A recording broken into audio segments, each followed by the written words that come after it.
It's not called the dirty 30s for nothing. And it's your wealth building years and your health building years.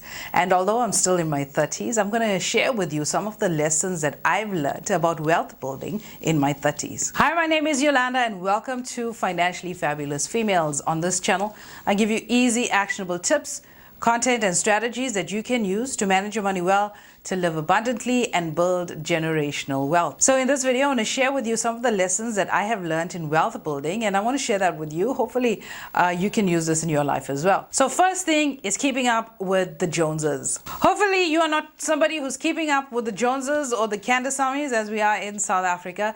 We want to be intentional with our money. We want to be consistent with how we use our money in terms of wealth building. And the first lesson that I have learned is not to buy a car out of your price range. So cars are a highly depreciating asset. New cars lose their value about 30% in the first year and 50% in the first 3 years. And the reality is, and if you're a working professional, you need a car, right? But you don't really need 18,000 Rand a month car payment. So here's a quick guide on how you can keep your car payments within a reasonable level. So when it comes to your vehicle payments, your car payments on your finance is not the only expense that you have.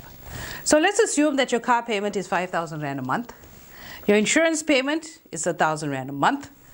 Your vehicle license, we'll calculate it to 90 Rand a month. And you know that in South Africa, we pay vehicle license fees once a year.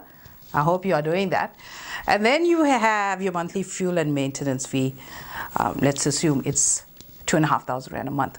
So the total cost of running your vehicle for the month is 8,590 rands. And what we want to calculate here is your vehicle expense ratio. And this is the ratio that gives you an indication of how much of your income that you're using for your vehicle. Right, to get this ratio, okay, ideally we want to be within the 15 to 20% range. That's the ideal range. So we want to take our total spend of the vehicle. In our case here, in our example, it's 8,590. And we want to divide it by our income. Let's assume our income is 40,000 rands. So this gives us a ratio of 21.5%. And you can see that 21.5% is out of our range of the guided 15 to 20%. It's just a guide that I've come up with. All right, so how do you bring this ratio down? You got to bring down, firstly, your monthly expenses, or you got to increase your income to make sure that this ratio is in a safe space. So ideally, it's difficult to increase your income if you don't have a strategy. So you want to keep these payments down, right? You want to keep fuel and maintenance down, which is very difficult due to the petrol price increases anywhere from 8 to 10% a year. For the last 5 years, fuel prices have doubled in South Africa over the last 10 years, sorry. So this is an ever increasing cost. This stays fairly stagnant. This you can negotiate every year. I do this every year with my insurer. I negotiate this every year. And ideally, when you do purchase your car, you don't want to finance it for greater than 4 years, and you want to put down a high deposit. So this brings down your monthly car payments.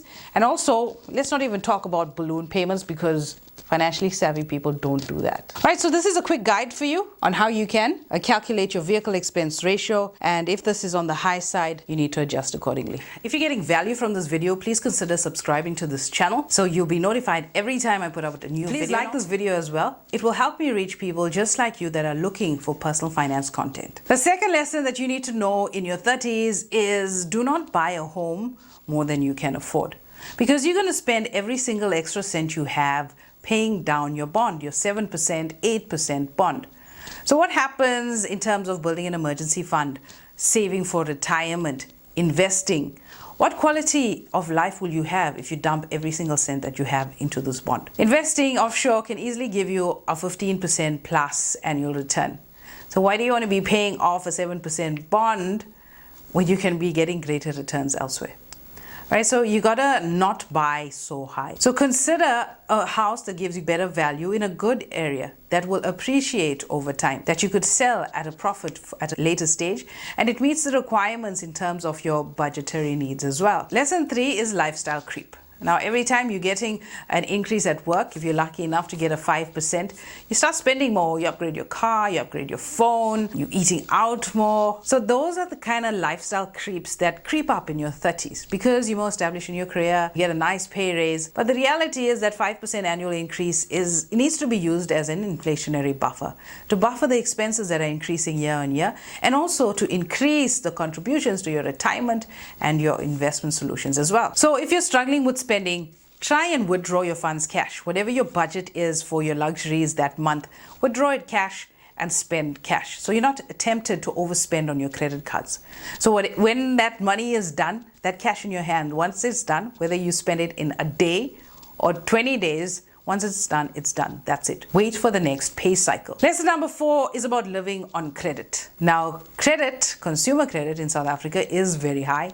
Sometimes 13, 14, 15% interest on your credit cards. And the key with your credit cards is to use your credit card within that 55-day interest-free period. So whatever you use, pay it down. So don't spend more than you can actually afford. That 4,000 Rand a month that you're paying on your consumer debt can easily be going into investments that are generating income for you, for your children, and that are appreciating in value as well, thereby increasing your net worth. Lesson number 5 is not investing. And if you're in your 30s and you're not investing, you got to really look at your spending. And reaching your financial goals, it's not a race, it's not instantaneous. It takes planning, it's a marathon. And you got to pace yourself with your wealth building journey. And time in the market is key. We speak about that a lot in the channel. You got to invest early, you got to be consistent with your investing, and you got to be intentional with how you set up your investments as well. You also have to use this as an opportunity to give your kids a head start. Because like I said, the more time you spend in the market,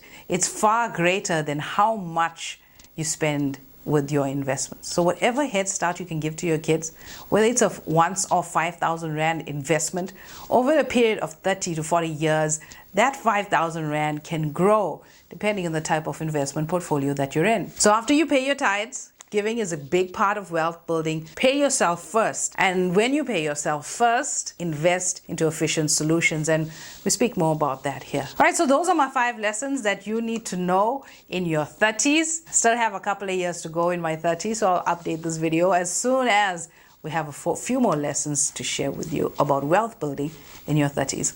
I'll see you in the next video.